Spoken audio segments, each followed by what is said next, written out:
وعلى آلك وأصحابك يا حبيب الله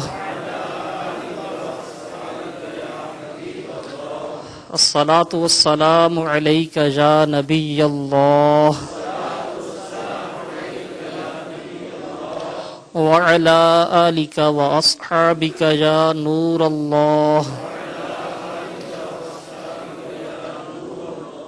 اللہ تعالیٰ کے محبوب دانائے غیوب صلی اللہ تعالیٰ علیہ وسلم کا فرمان علی شان ہے، بندہ جب تک مجھ پر درود پاک پڑھتا رہتا ہے اللہ تعالیٰ کے فرشتے اس پر برابر رحمت نازل کرتے رہتے ہیں. ارشاد فرمایا اب تمہاری مرضی ہے کہ تم مجھ پر کم درود پاک پڑھو یا زیادہ.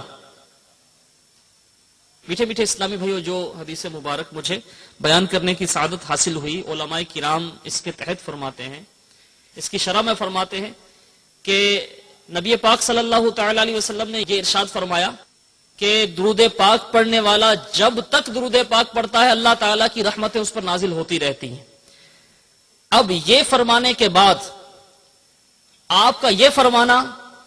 کہ اب تمہاری مرضی ہے کہ مجھ پر کم درود پاک پڑھو یا زیادہ، اس سے کیا مراد ہے؟ تو علماء کرام فرماتے ہیں کہ یہ تو پتہ چل چکا کہ بندہ جب تک درود پاک پڑھے گا اللہ تعالیٰ کی رحمتوں میں گھرا رہے گا. تو جو اللہ تعالیٰ کی زیادہ رحمتیں چاہے گا، جو یہ چاہے گا کہ ہر وقت اللہ تعالیٰ کی رحمتوں میں رہے، وہ ہر وقت اور زیادہ درود پاک پڑھے گا.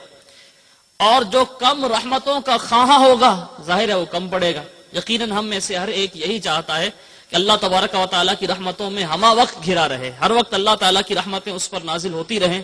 تو جتنا زیادہ درود پاک پڑھیں گے انشاءاللہ عز و جل اتنی ہی زیادہ رحمتیں نازل ہوں گی. صلو علی الحبیب صلی اللہ تعالی علی محمد وعلی آلہ وصحبہ وسلم. میٹھے میٹھے اسلامی بھائیو، اللہ تبارک و تعالی نے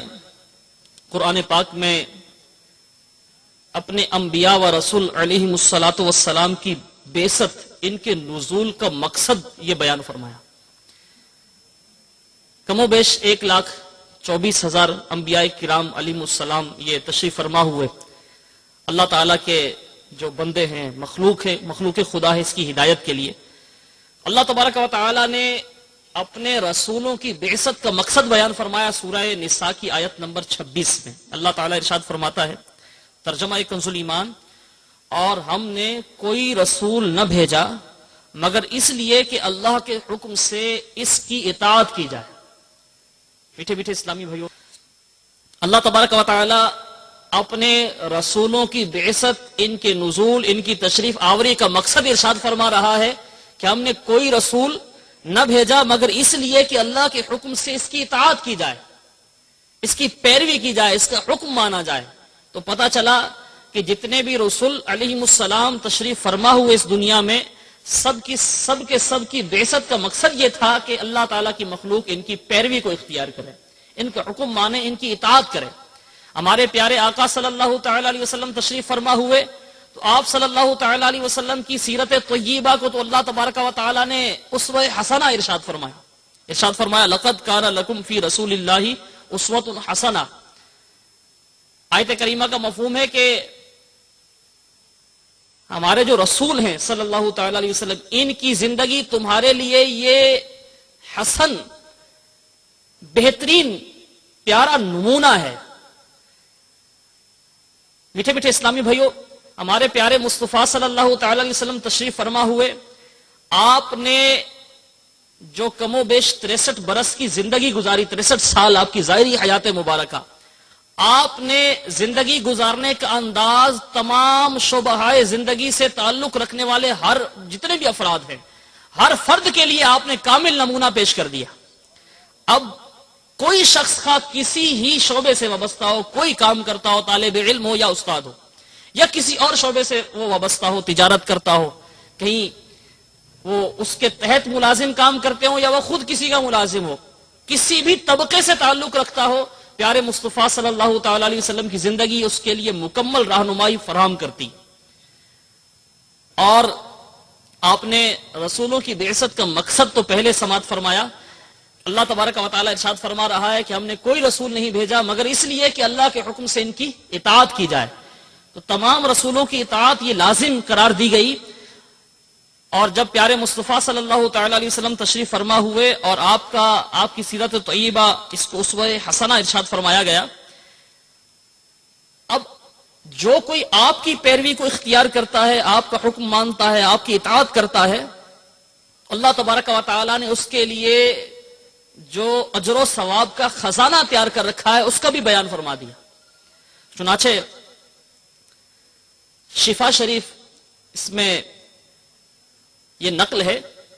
کہ نبی پاک صلی اللہ تعالی علیہ وسلم کی اطاعت و فرما برداری یہ آپ کی امت پر لازم ہے، اور اللہ تبارک و تعالی نے کئی مقامات پر قرآن پاک میں اس کا بیان فرمایا۔ بہت سی احادیث مبارکہ ہیں جن میں یہی مضمون ملتا ہے کہ اللہ تعالیٰ کی اطاعت کی جائے، اس کے پیارے حبیب صلی اللہ تعالی علیہ وسلم کی اطاعت کی جائے۔ اب جو اطاعت کرتا ہے اس کے لیے تو انعامات کا ذکر ہوا، جیسے یہ آیت کریمہ سورہ آل عمران کی 22 نمبر، اللہ و رسول کے فرما بردار رہو اس امید پر کہ تم پر رحم کیا جائے، یعنی جو اللہ و رسول عز و جل و صلی اللہ علیہ وسلم کی اطاعت کرے گا اس پر رحم کیا جائے گا، اس امید پر اطاعت کرو کہ اللہ تبارک و تعالیٰ تم پر رحم فرمائے۔ تو جو اطاعت کرے گا اس پر رحم کیا جائے گا، وہ کامیاب ہوگا، لیکن جو اللہ اور رسول عز و جل و صلی اللہ علیہ وسلم کی نافرمانی کرے گا وہ اللہ تبارک و تعالیٰ کے قہر و غضب کا شکار ہوگا۔ چنانچہ سورہ احزاب کی آیت نمبر 66 میں اللہ تبارک و تعالیٰ نے کفار کا بیان فرمایا کہ جب کفار یہ جہنم میں پہنچ جائیں گے تو اس وقت